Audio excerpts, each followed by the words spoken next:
Janaka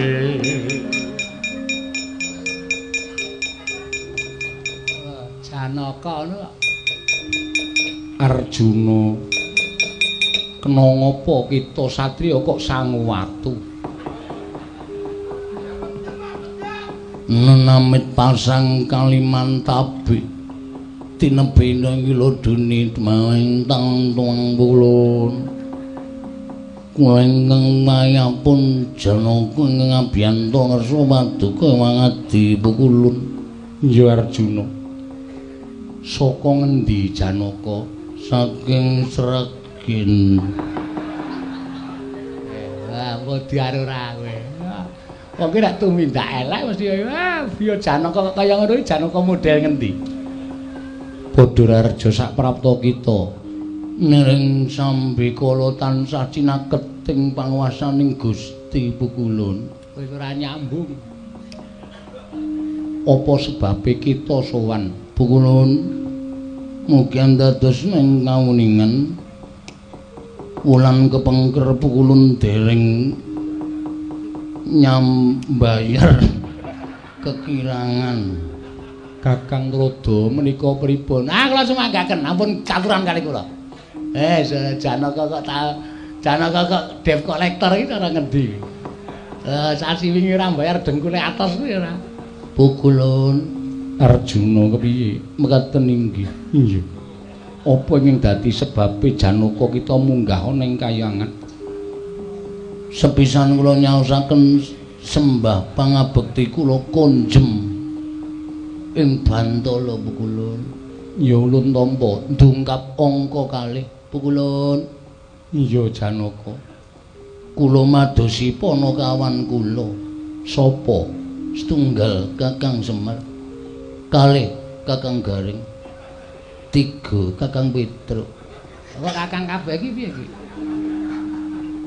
Menawi ngendikanipun para kadang-kadang pedagang angkringan ingkang sami mirsani dhateng lelampanipun ringgit Purwosdalunadas menika kula Kakang Semar Nala Gareng kalian Petruk menika dipun beta wonten ing kahyangan Suralebaya. Menapa inggih kaleresan mekaten Pukulun? Kakang Rodo. Menawi Janaka nanjihaken dhateng pun Panakawan. Monggo, dasare Janaka sing duwe Panakawan iki Janaka. Nek panjenengan dasya dhateng para Panakawan sing duwe mesti ora trima mesti goleki. Lah paring dawuh kemawon. Pripun lakon sejatine ora usah dadak ditutup-tutupi nek pancen wis wani nanggung perkarane ya kudu wani bloko. Arjuna Pukulun badhe tindak pundi kok alarmipun muni maknuk-nuk. Janaka kok ngrungokke alarm barang ki ben ora. Wonten pundi Pukulun? Ya Janaka ulun prasaja kelawan jeneng kita. Mekaten Pukulun. Sinten Kang? Mboten, kula mboten. Yen to Semar, Garing lan Petruk mapan ana ing kahyangan. Samenika wonten pundi Pukulun? Kula sangat kangen kalian Kakang Semar. Kakang Semar ulun papanake ning pinggiring kawah Candra Dimuka. Aduh Pukulun, menawi kecemplung kados pundi Pukulun? Pancen sejatine niat ulun bakal nyemplungake Kakang Semar, Garing lan Petruk ana ing kawah. Sebabipun menapa Pukulun? Sebab Kakang Semar wani lan panjenengan ulun. Lho kok mekaten Pukulun? Menapa dipun boten dipun talisih ing langkung permati? Menapa lepatipun Kakang Semar Pukulun? Menawi Kakang Semar percaya kula mboten trima Pukulun. Menawi Kakang Semar sinamar kenayu kula mboten narimaken Pukulun. Iki kok suarane Janaka suwe-suwe kaya nduwer ta iki? Balah ngara kok kaya tuk. Edan. Berarti Pukulun Ora ta ya Janaka kok berarti barang. Pukulun badhe mejahi Kakang Semar, Garing kalih Petruk. Iya pancen mengkono. Weladal. Menawi ngaten dipun keparengaken kula nesu Pukulun. Lho, nesu kok ndadak laporan. Janaka nek panjenengan resu ora trima ora apa-apa, ngger wong Bathara Guru ya luput tenan kok. Iblis lanang buku karepe.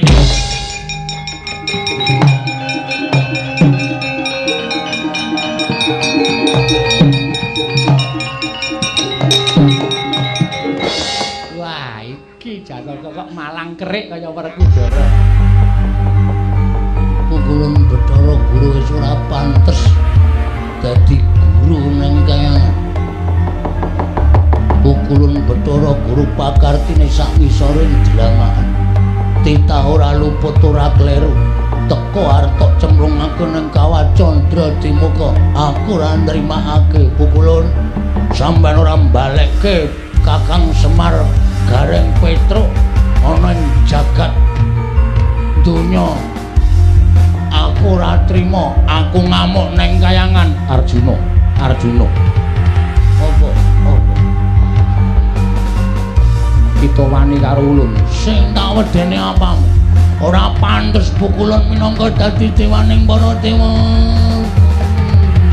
Dewaning para dewa. Pukulun aku ora nrimake. Ora mbaleke Panakawan kayangan tak gawe sungsang bawana bali. Guntur geni guntur angin. Arjuna Sirnakna ora prayoga uripun ning alam pandha guntur geni guntur angin.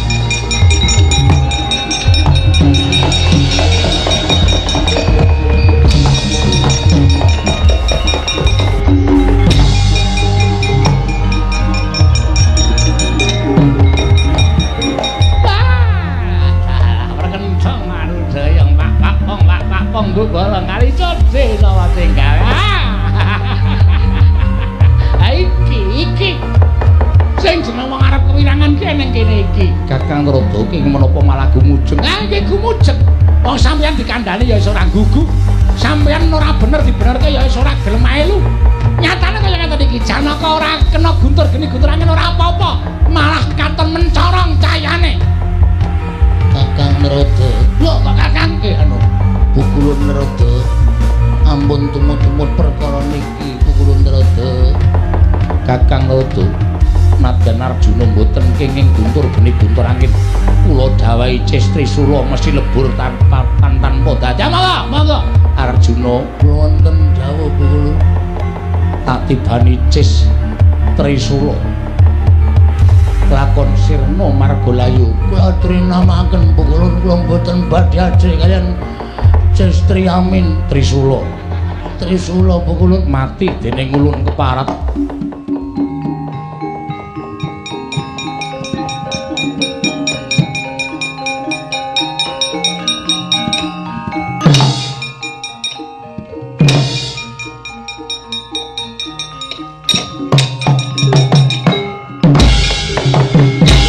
Wah taya.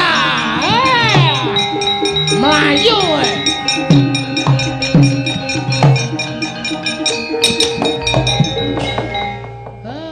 Nibani Cis Trisula ora temama klepat lunga saka kayangan. Pukulun panjenengan sinten? Ulun Betaran Rada. Ulun Rada. Ya.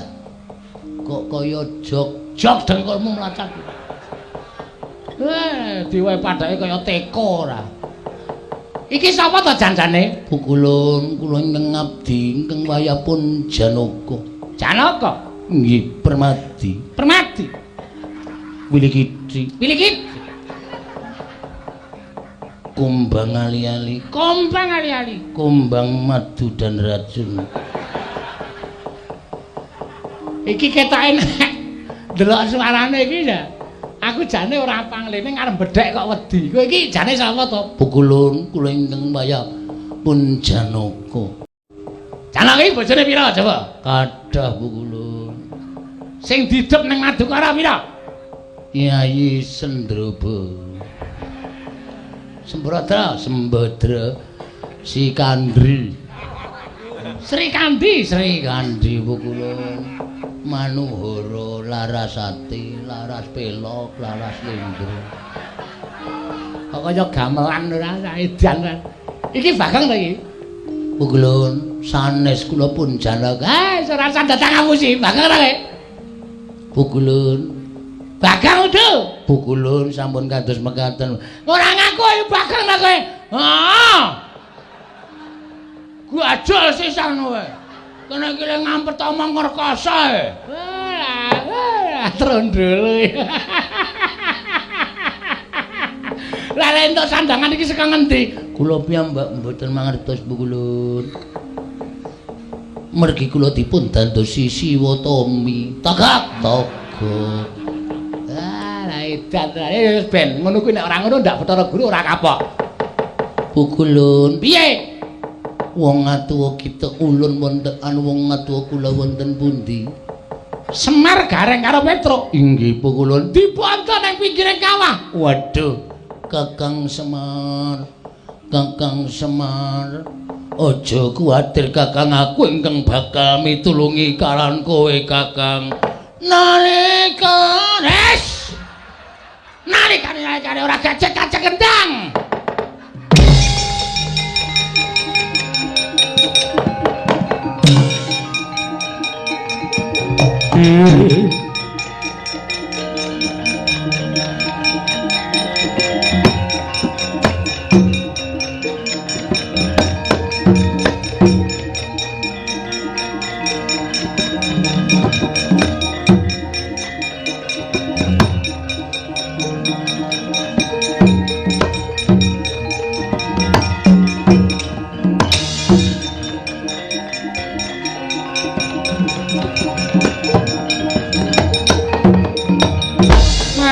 Sumubang mangaruna kadinetrane nganggo rapo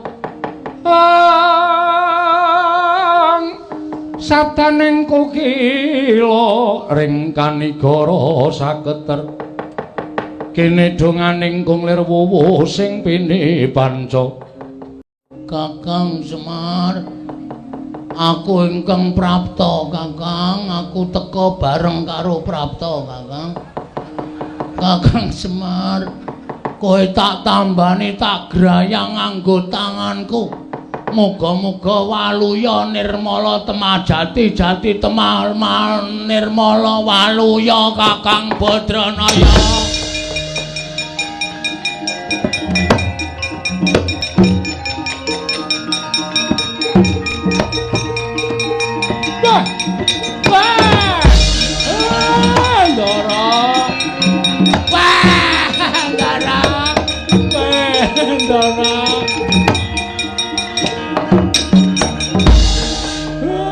Ngaturaken panuwun nggih Den, sampeyan wis nulungi kalih kula.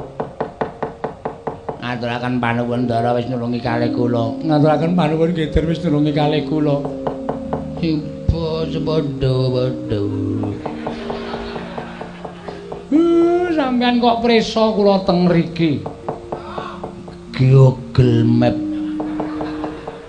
Napa niku? Kakang Semar, kowe aku ngerti wae kowe nang ngendi Kakang Semar. Nek kowe kena apa-apa iki aku mesti entuk kabar saka kantor pos Kakang. Yo kiai kok kaya udu ya, Rek. Iki kok Ndara kok suarane kok kaya bar watuk to iki. Nala garang petereo.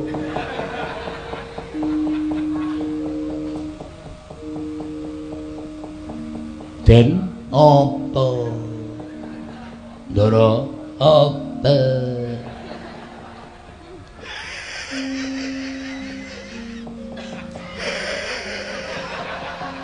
Oh, genah udu iki. Ndara kok guyune kok nganti nging-nging. Wah, Ndara Janaka gundule atos. Kowe kok dadi Janaka kuwi? Kakang Semar cangkeme sing apik. Iki ndaramu kok kowe. Kowe tendang modar kowe. Suarane ora pangling. Kakang Semar. Isih ketara. Kakang Semar. Tetep ketok ya, Truk. Kakang Semar. Gegeden. Slendrik. Gegeden kok slendrik ora. Aneh-aneh ora. Kakang Semar ayo padha mapan ana ing ngendi ku jenenge? Ngendi terus? Kok Selakanda Waru Binangun. Ngopo? Kakang Semar basa. Kakang Semar ki wong tuwa, kena nggo patuladan. Ora basa karo bendara. Dosa Kakang Semar tak sanggane. Ora apa-apa. Ngopo ning Selakanda Waru Binangun? Piknik Dharma Wisata. Saedan. Wis ayo aja kokean pertingsing. Pertingsing ki apa ning embok ora ngerti. Sing sok muni pertingsing ki ming Bagong. Asli kowe. Ambok modar kowe ketrucut cangkeme ora. Asem. Ayo Kakang Semar ana ing Bale Marti Ukunda. Jaya Binangun Kakang. Wis ben nek konangan sing asli diajar mbok men.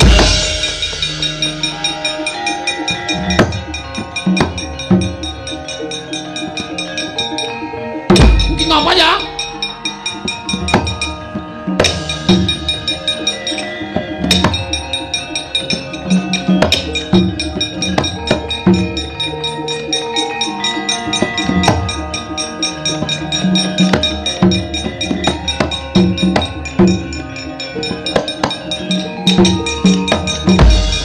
Arsa madangi jagat tumungup-mungup paneng sapucaking wukir marebak bang sumirat keneng soroting surya mega lan gunung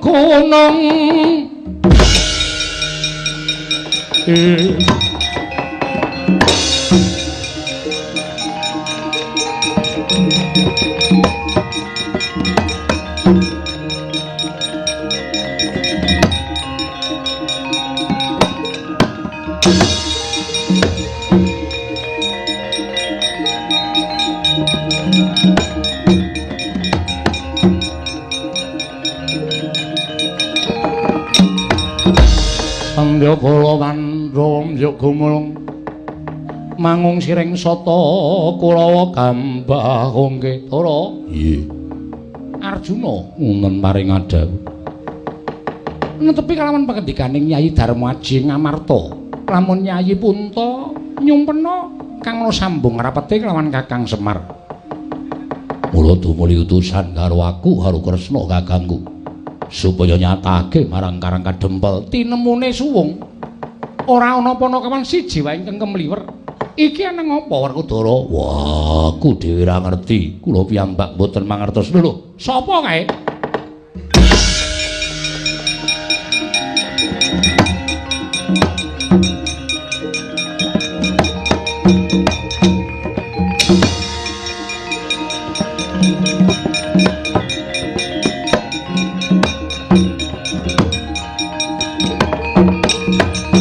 Yata laruta saking godha sang Kurakala yen namodosa sang Sri pukulun kula ngaturaken sembah pangabekti kula kunjuk Nyaya Kresna Luntampa. Menawa napa pukulun dene sumengka tindakipun pukulun Sang Hyang Jagat Girinata ora memper temen ing atase sekawit wis gawe wiranging Sang Hyang Jagat Girinata. Nggone mapan ana ing Kayiwangan teka saiki mapan ana ing kene. Oh, Arjuna ora pantes sira darbe. Ya kuwi kanugrahan langing jagat lan curing bawuna lamun kita Janaka wis mentala ngerang-erang sarta gawe wiranging para dewa. Pukulun paring dawuh mekaten keparingipun. Kita ingkang sekawit mapan ana ing Kayiwangan ulun melat mlayu saka ing Suralaya. Keplayu awit nggon kita bakal nyelametake kelawan Kakang Semar Garing apa dene Petruk.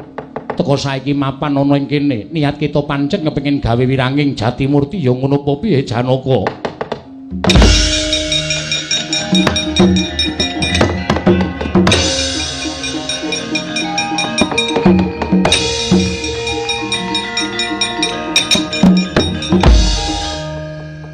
Tara. Iye. Ngendikane Hyang Pikulun Jatimurti iki kok nutuh keluputan lawan Janaka. Wah, iya. ngendikane ketok banget yen to Kayiwangan ana Janaka ning kene eneng Janaka coba to Janaka kae susulun dhisik. Yo.